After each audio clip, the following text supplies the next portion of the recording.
Hello, family, and welcome back to the Explore the Extraordinary podcast. My name is Betty Guadagno, and today I'm joined by Michelle. And Michelle is a certified medium, an angel communicator, spiritual coach, energy healer, and an all-around awesome chick. I've known Michelle for the last couple of years. We've done the INS conferences together in person, and I cannot even explain what her energy is like in person.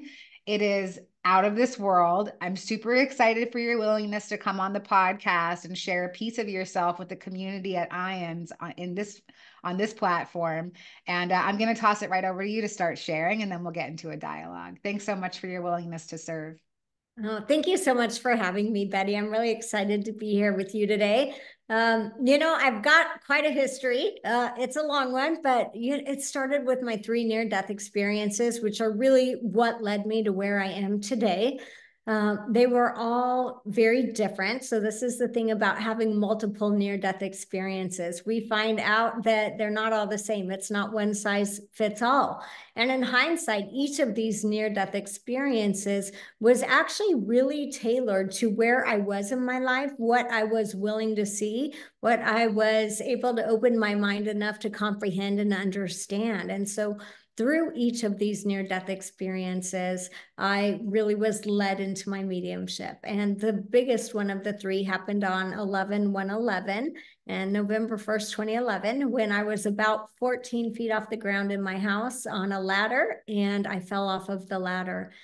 At that point in time, I actually was ripped out of my body in a very quick way, not a painful way, turned around and facing my body in the ladder suspended in the air.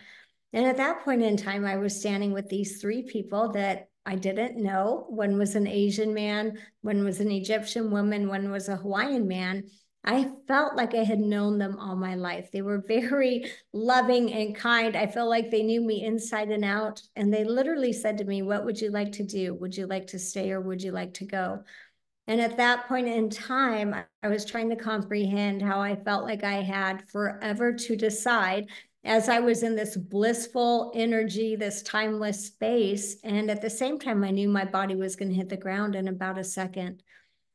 As I stood in this space, watching my body in the ladder suspended in the air, I saw this beautiful angel come in. Not the same angel from my first near-death experience, but this angel was dressed in red and gold. And when I saw this angel, I immediately knew that it was here to either take me home to that heavenly realm or to shift something so that I could stay.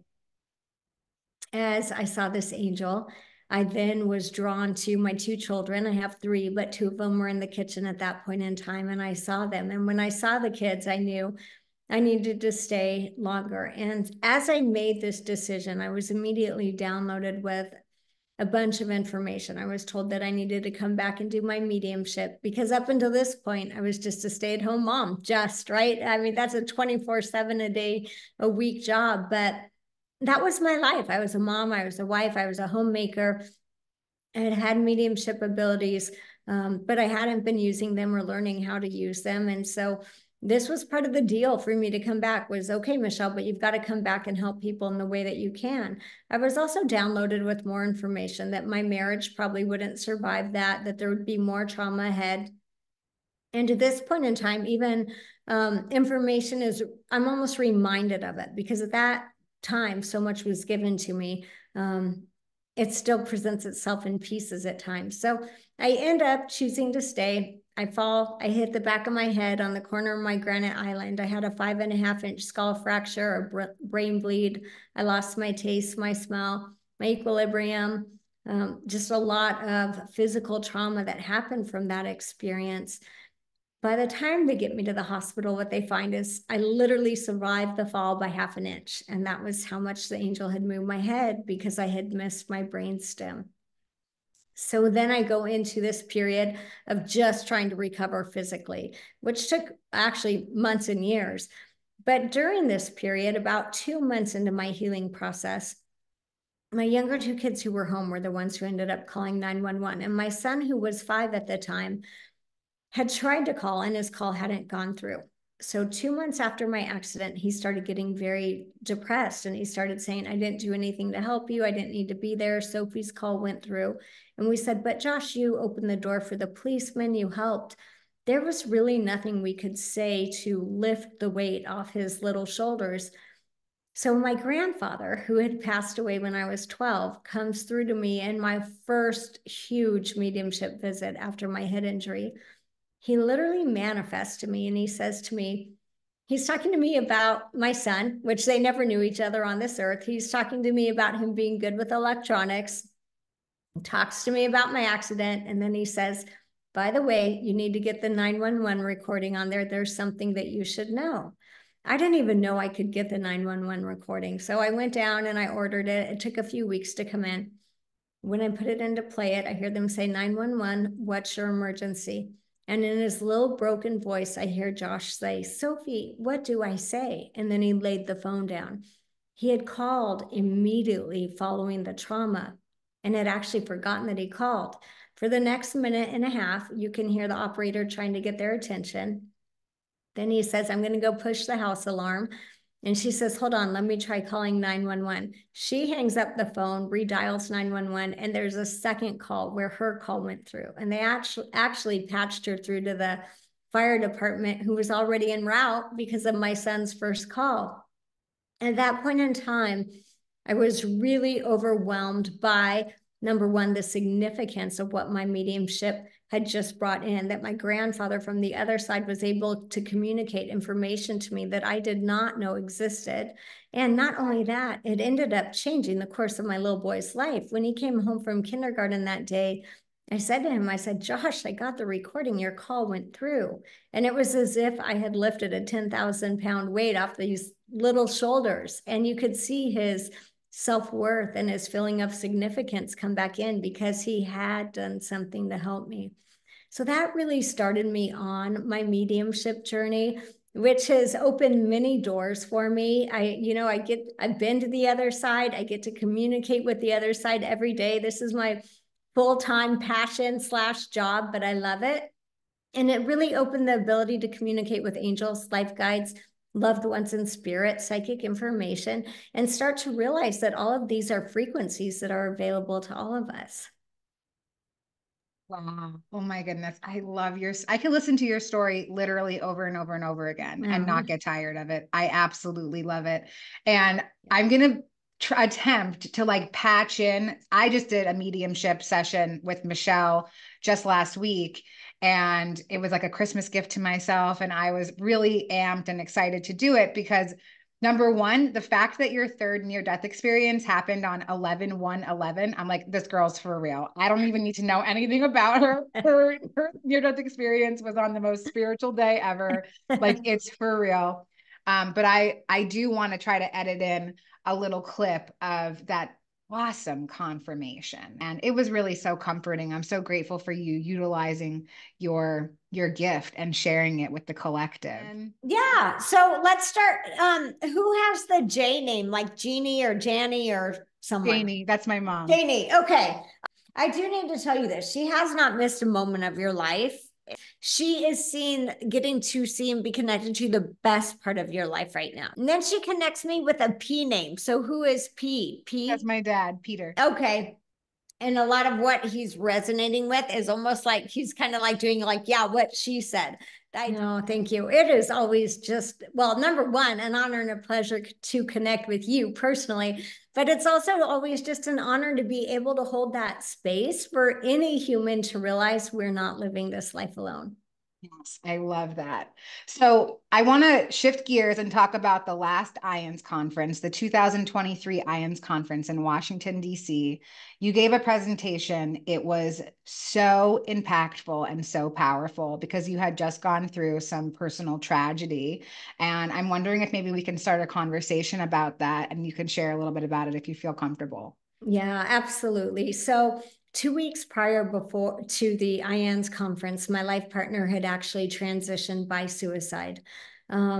It was completely unexpected. We knew he had depression. I was not surprised by that. He had had it on and off. But even his ex-wife and daughters would say, Michelle, he was the happiest we had seen him in years. So There were no warning signs. None of us saw this coming. Everything appeared to be coming together in his life. We were planning a future. He was getting the new job he wanted.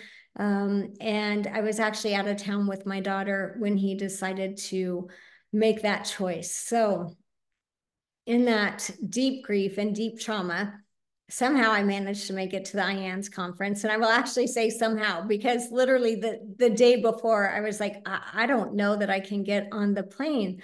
But there was this calling in my soul that knew that, just like with my 3 near-death experiences, this was a story that would be able to help someone else on their journey. So many of us are touched by suicide. And so since his transition, I've actually done a lot of work diving into our soul plan, because I do believe we have plans that we create for ourselves before we come to earth. I've really dived into what our relationship means. And I can actually even say, on the human level, I have known this since the moment I found out, which was, even though there's so much pain and trauma that I'm still working through, because it's only been 5 months,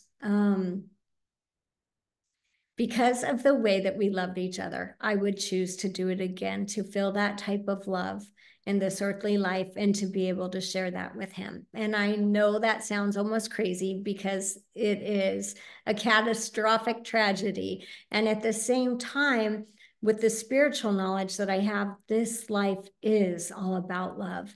And so maybe this is why we choose to come. And we know it's going to be hard. I will tell you, in my 3rd NDE, I remember my spirit team saying, okay, but your marriage is going to end in divorce and this and that. And I remember being like, okay, send me in, it'll be fine. So when we are in spirit world, it does feel like it's going to be easy. And then we get here and it does not feel easy. But I remember making that conscious choice. And suicide is something, as you know, at that conference, I didn't even know until that morning. Am I going to talk about this? Am I just going to go in and talk about my near-death experiences? But there was no way I couldn't bring this in and weave in it the lessons that we learned from the other side. Wow. And I will say, as a person that was in that room, it was extremely powerful and it touched a lot of people in a really personal way. And I think that that's also really important, because this is a super heavy topic. How do we like mesh those two things together? How do we talk about the darkness of the human experience, or perceived darkness, because there really is no such thing, but and talk about spirituality in the same breath. So maybe because you have access and you've seen sort of your soul plan with your partner and things like that, maybe you can talk a little bit more about, why do souls choose such challenges? Like, he was dealing with depression. Do you think that souls sign up for suicide to ever actually be an exit point? Yeah, I mean, those are great questions. So what I have found for him, when we create our soul plan, any of us, we're coming in truly body, mind, spirit. So we're picking a body that has some DNA to it. And that DNA might have a good chance that it will end up with breast cancer or addictions or depression or pancreatic cancer or something like this. So our soul knows this when we're choosing our family, that we are choosing a DNA line that has most likely some of these things will be available. Then we have our mind, which says, I'm not going to take that drink, or I'm going to exercise and eat healthy. And then we have our spirit, which is also saying, where do I want to go in this life? We have free will on the human level and the soul level. The soul level has free will to create the plan. The human level has free will to follow through with it, or just, spend a year chasing our tail in a circle like a dog. And because of this, with him, I know that on some level he knew he was signing up for a traumatic life. He had a lot of childhood trauma. In hindsight, here's what I will tell you. People tried to treat his depression. No one ever treated his trauma. Those are two different things. And I think that that gets overlooked with many, many people who are suffering from depression right now. Let us give you a pill. Let us give you this. Let us give you ketamine, but let's not deal with the trauma. Well, we've got to treat the trauma. So that was part of it. The other thing is, I do not believe that anyone is ever destined to transition by suicide. Let's be honest, it's an option for all of us. Every single human has that ability right now. And so it is part of a free will choice. Thank God most people will not take that option. Most people will continue on, but it is an option that we have that exists in this realm or this dimension. I don't think it exists in every realm, but we have that option here. So did he come in knowing that there was a good chance he would leave this way? I believe he definitely knew that was a strong possibility. I do not believe suicide is ever etched in stone. But I will say this, and I think a lot of people might know Robert Schwartz, and I've connected with him since Gary's transition. And one of the things that he really impressed upon me, and I just own this as truth, I was so grateful for him to share it. But the other thing is the medium side of me, the side of me that feels soul plans, said, oh my God, that is truth. It just rang throughout me, is that every soul that leaves enough of an opportunity to not leave by suicide, they will open and they will not be taken by suicide. So what I mean by that is that morning, had Gary been able to look out the window and said, oh my God, the sun is shining, what a beautiful day, that would have been enough of an opening for his soul to stay. For someone else, maybe going to the grocery store and a stranger smiles at you, that would have been enough of an opening for your soul to stay. But the souls that transition by suicide have closed their soul so much that really there's not an opening in that moment for any human or any other soul to create the opportunity for them to stay. Wow. Yeah. Thank you. Thank you. Thank you. So yeah, part of my story also has suicide loss in it. And when I spoke with Michelle and we did the reading, I was able to connect with those people that I've lost by suicide. And I have very deep intuition in the same direction. And I'm very grateful for Robert Schwartz and his literature as well. But my intuition, ever since my experience, is that there was a high probability that this would be a life that would be far too painful for the people in my life to complete.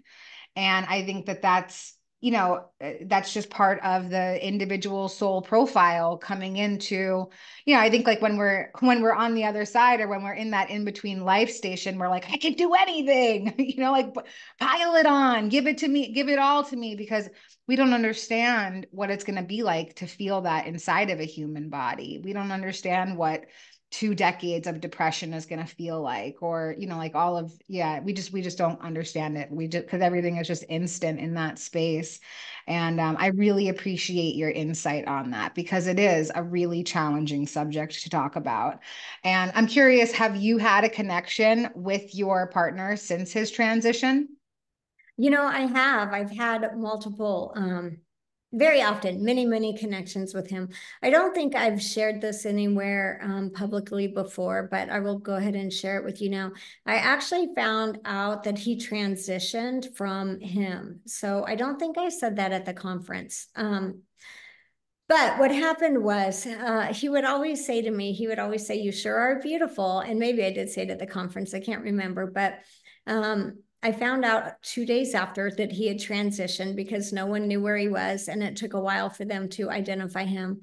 And I was in my bathroom at night getting ready to go to bed, and I felt him come in behind me, and he said to me, you sure are beautiful. And I just started crying, because I knew this was a mediumship reading. And I started telling myself, this isn't real.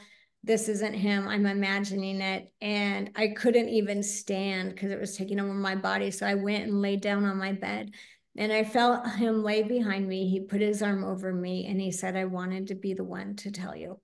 And so that was actually how I found out that he had transitioned. So we have had connection from quite early on. And I still do. Sometimes, though, it's not nearly as clear as I would like it to be. And I would like to say this too. As a medium, with all of the spiritual knowledge that I have, all of the spiritual connection that I have, there is still no way for me to bypass the human grief. It still overtakes me. I will still be on my knees. There will still be moments where I think I can't take one more breath. This is part of the human experience that there is no way around. And I think that's interesting for people, because I do think a lot of people look at me and think, well, you should be fine. You know, there's an afterlife. You've been there 3 times. You know where he is. You do get to connect with him. Yes, yes, yes. All of that I do. And I'm so grateful for what I have. And yet you cannot bypass the human experience. Well said. Very, very well said. What do you think is the purpose of what's the meaning of life? What do you think the purpose is of experiencing these dense emotions? So, like you're sharing, even coming into spiritual awareness, having a connection to the divine, to everything that is, when we still have to experience the human side of it. What do you think the purpose of all of that is? Right. So our souls learn in the contrast, right? When we are in heaven, we are not in deep grief. We are not in financial trauma. We are not, none of this exists in that realm. So we really come to planet Earth for the contrast, because this is the cutting edge of growing. This is where we learn, we go. The contrast is extreme. If you don't believe it, turn on the news for 5 minutes. I mean, contrast here is extreme. And so because of that, we can learn and grow.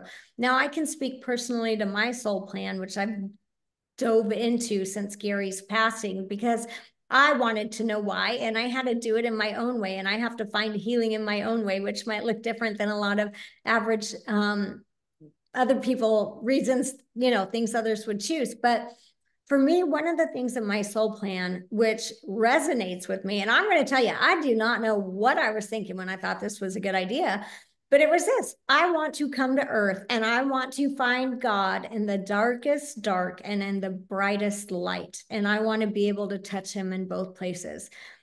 Clearly, I did that in my 3 NDEs. And in the grief of Gary's suicide, I have also been able to find God in the darkest dark. I don't suggest this. There's got to be easier ways for everyone to connect to source. But that was part of my soul plan, is that I will find you in the brightest light and in the darkest dark. And I have. And in those moments where, and this is just part of grief, I want to be clear, I'm not suicidal, but part of the grieving process is saying, do I still have to be here? I don't want to be here. You don't need me anymore. Even in those moments, I have felt God, known God, seen God. And I've actually even gone to this point. All right, this is just also something I've never talked about, but it'll be coming out in book 2. I have gone to the point where I am in such deep grief. I am crying. I'm telling God, you don't need me. Please let me leave now. And by the way, you could just send a walk-in. If we need this timeline to continue, send a walk-in. No, I don't know. Michelle can go home, send a walk-in. And in that moment, I heard Source say to me, you would be really disappointed if you left now. And it was so profound and so deep and so loving. And so here I am, no walk-in, moving through grief, trying to shine some light to help others move through theirs and through their path, and to remind everyone that we are connected to source. But that's a bigger message for everyone. Our souls are disappointed when we leave early. Our souls didn't create that life plan because they didn't feel like they were invincible and they could do this. This is where our soul is when we're creating this plan. But we come into our human form and we forget how truly powerful we are. And then we start giving away our power and it starts to eat us up. Wow. Yeah. You're saying so many things that are resonating so deeply for me. And I'm so grateful for this connection. Truly, truly. So you're talking about soul plans, and I'm wondering if maybe we can go a little bit more into that too. And well, the thing that's kind of coming up for me now, in your third near-death experience, they said that you had to come back and start to practice your mediumship. So in the first 2 near-death experiences, I don't know if I know this information about you. Were you vocal about what had happened to you, or was the third near-death experience kind of your coming out of the spiritual closet?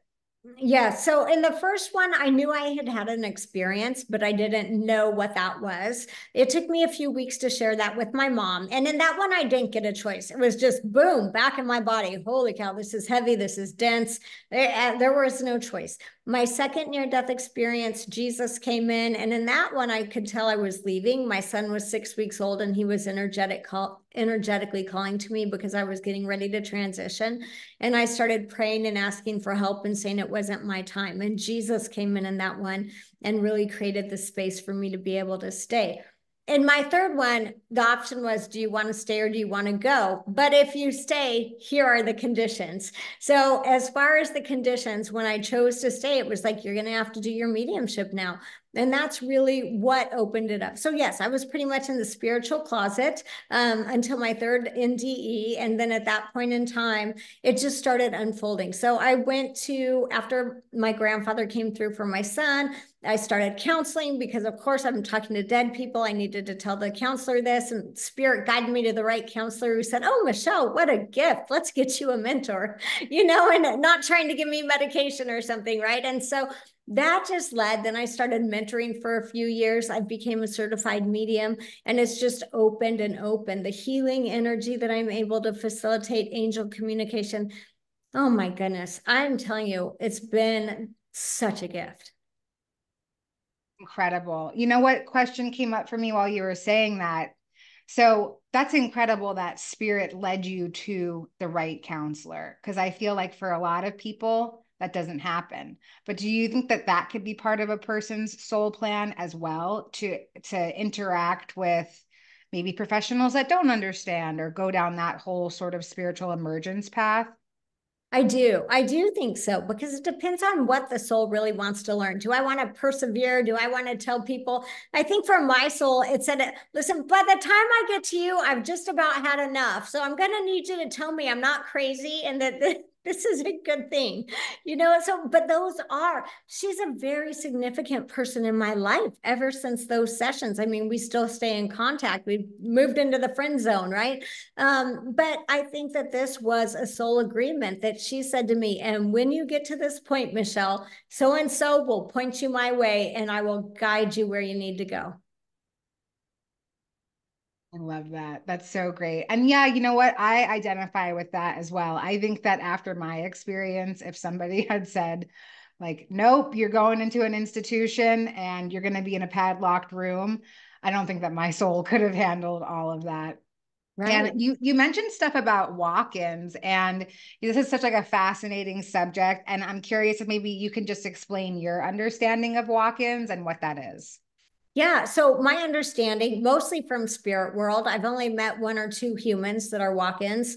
I do not think it's common. First of all, let me start by saying this. I think walk-ins are a rare occasion, but my understanding from spirit world will be when there is a timeline that needs to continue to exist on planet Earth for whatever reason, but it feeds into the bigger scope of things, the bigger human consciousness. So this timeline must continue for whatever reason.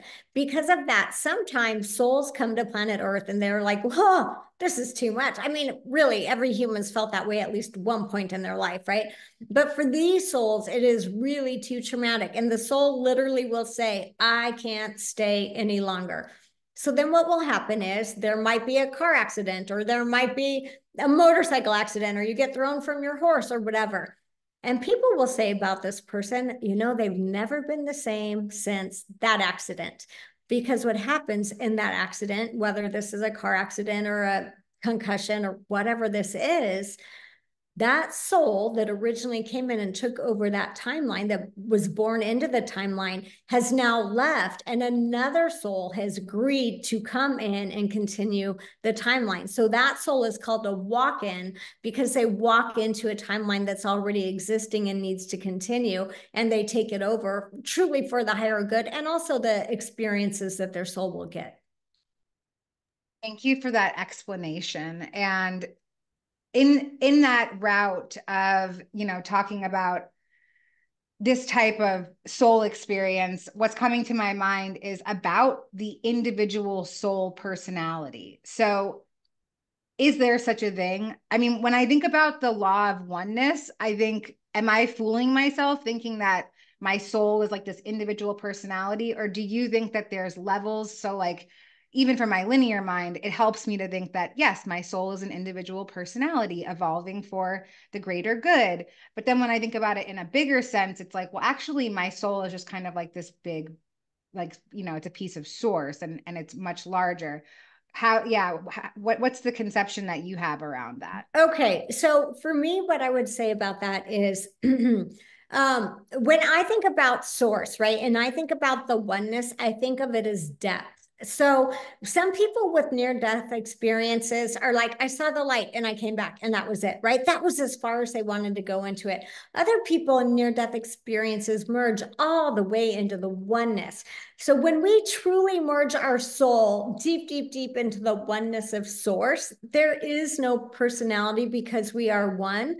But I want you to think of depth going in and coming out. So when we're out here on the outskirts playing human, we have our own personality. We're at the end of the ray of light versus being in the sun itself. So there are personalities that exist. And I know this from my mediumship too, because if I had someone who came in and said, oh my God, I was the nicest man, everyone loved me, because they're in the oneness, this person would look at me and say, that's not my dad. He was mean. Everyone thought he was the meanest man in town. So his energy will come through and say, this is who I was in my human life. And then as he merges into the oneness, now he's beautiful, bright, love, source, but that's not who he's going to come through in mediumship, because you're going to say, Michelle, that's not my dad. Who are you talking to? I love that, because I've had similar experiences with mediums. They're like, oh my God, your mom loved you so much. I'm like, whose mom? Not my mom. Maybe now Right. she does. I don't think she did in her human Right. life. So I really like that you're saying that. And I love the visualization of depth. And I just imagine going super duper in and like just really feeling, I'm seeing it like Jello, like going all the way into Right. the middle of the Jello and then coming out to the side of it, and how separate and like separating that can be. And for me, I think the idea of the individual soul personality is actually really useful, because I got to think of it like it's evolvement. Now, in Mm-hmm. some bigger conception, I know that there's no such thing as evolvement because I'm already merged with source. So I'm already as evolved as I can get. But for me, in my human life, in my linear mind, it helps me much more to think of things in that kind of layered way. Right. Absolutely. And I mean, just being on planet Earth, it helps us have a greater understanding because of where we are with space and time that we have here that doesn't exist in other places. We need this construct to be able to learn. Love that. I'm curious if maybe you can share about who was the first person that you heard speak, or the first book that you came across that really solidified your experiences for you. Yeah. So the first one was James Van Praagh, I believe it was Talking to Heaven. I cannot remember the title right now, but that was the first one where I said, oh my God, this is real. Someone else has had these experiences, because I was raised Catholic. No one talked about mediumship. No one talked, honestly, mediumship and near death experience. Those weren't even terms that were in my community at that point in time. So I knew I had communication with angels, or there was other things going on, but I didn't have a word for that. So James Van Praagh was really the opening for me, where it was like, this is happening to other people. And then I think John Edwards got a TV show. And you remember, well, you might not remember this. There used to be a TV show called, I think it was like Death and Back Again or something like that. Oh my gosh, I was fascinated with it. So wherever I could find these little pieces that I could relate to, I would search them out. But it was really hard for me to find them for a while. I feel like now we have access to so much, and it was not this way 10 years ago, even maybe 5 years ago. I think maybe since the 2010s, it has been like much more readily available, this information. But I Mm-hmm. love hearing about your journey into finding those pieces of information. I think that confirmation is so important, which is why it's absolutely vital to create conscious space like what we're doing right now, how we're having this conversation talking about very big concepts, to give other people a little bit of solace. Maybe somebody's saying like, oh my goodness, that happened to Michelle, it happened to me too. And they can feel brave and courageous in their own experience. And I want to thank you so much for coming and sharing your experiences with us. And I want to see if there's anything else that you'd like to share to feel more complete about our time together. Well, thank you for having me. I've absolutely enjoyed this. I always just like to leave with these kind of words right here that we do have free will on planet Earth, but a lot of times that free will is really how we're going to choose to view something. And so I'm going to use the most traumatic event in my life partner leaving by suicide. I had no choice over him leaving. I didn't. But what I do have is in a choice in how I'm going to process this and how I'm going to heal and how I'm going to use it to help others. So even though it was an event that I felt like I had no control over, I still have a perception around it. And with that, we need to be aware that we always have perception. It really is our best friend. And we can choose to look at the flat tire as well. Maybe it saved me from a car accident, or, oh my gosh, I'm going to have a horrible day because I have a flat tire, right? So from little things to big things, really own the fact that your perception is what creates your reality. And the truth is, the universe is always on your side. It is always trying to back you and bring you the experiences that you want, not just on a human level, but on a soul level too. You are an effing inspiration, girlfriend. I love you. Thank I you. love you too. Thank you so, so much. This I could talk to you literally for hours, but for the brevity of the podcast, I'm going to cut it here. And I just want to thank you so much for your service to our community. And we'll see you next time. Thank you so much.